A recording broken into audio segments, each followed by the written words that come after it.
Hello, I am Ranjay Kamal Kumaris, Assistant Professor, Marwari College, Ranchi. Today I am going to discuss organizational change and development subject.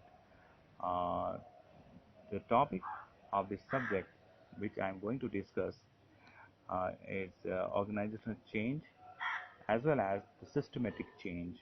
Some part I will discuss the organizational change, what is organizational change, and how does it work, and what is systematic change that I am going to discuss with the help of PPT. Let's have a look. This is the course details. The topic is systematic change that I'm going to discuss.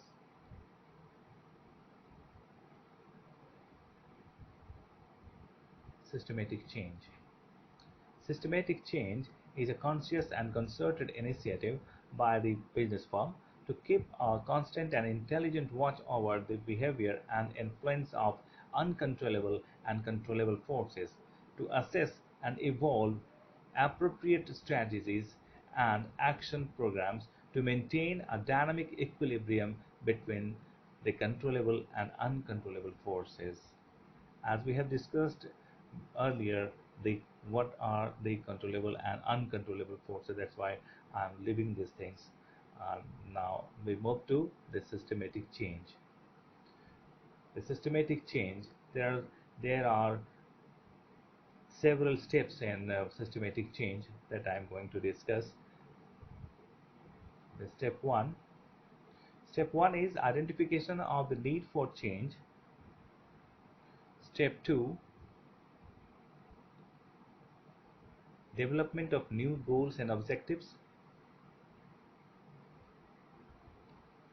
Step 3, selection of an agent for change. Step 4, diagnosis of the problem. Step 5, selection of methodology. Step 6, development of a plan. Step 7, strategy for implementation of the plan. Step 8, implementation of the plan. And the last step is feedback and evaluation. These are the steps that I am going to explain one by one.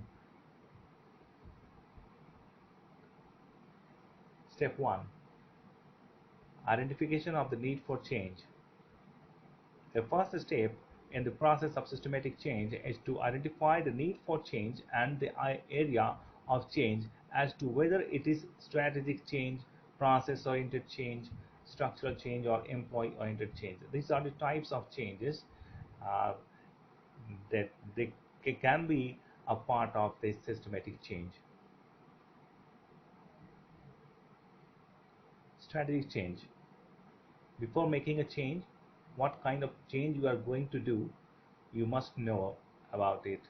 So first of all, we learn about what type of changes can be made in the organization. One by one we come, these are the main changes uh, the business firms do, right? Now we come to the strategic change. Strat Strategic change. Change in the very mission of the organization.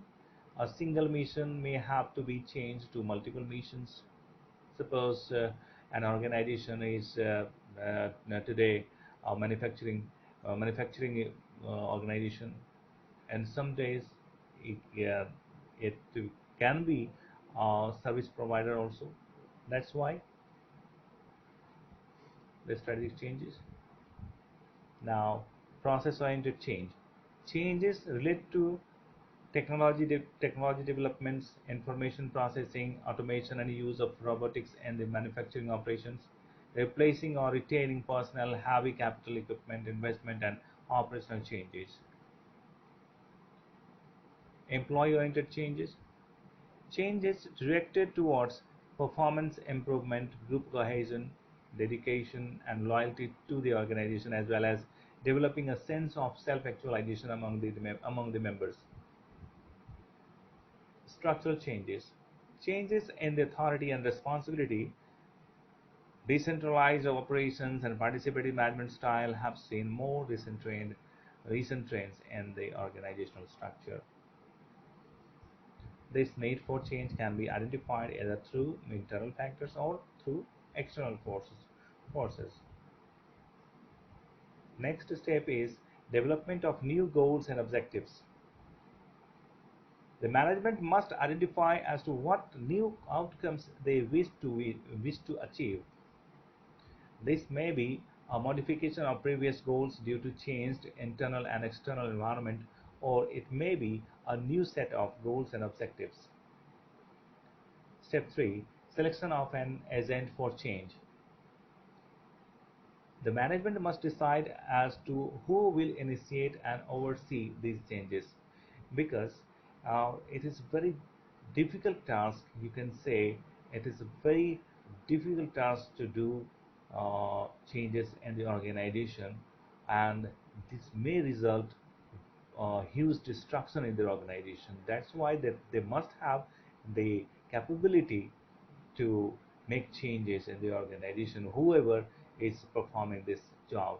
That's why the change agent may be uh, from your existing employees, or maybe some experts from the outside of the organization, both. That's why there must be a change agent who can perform the uh, change, or you can say systematic change. So the management must decide as to who will initiate and oversee this change.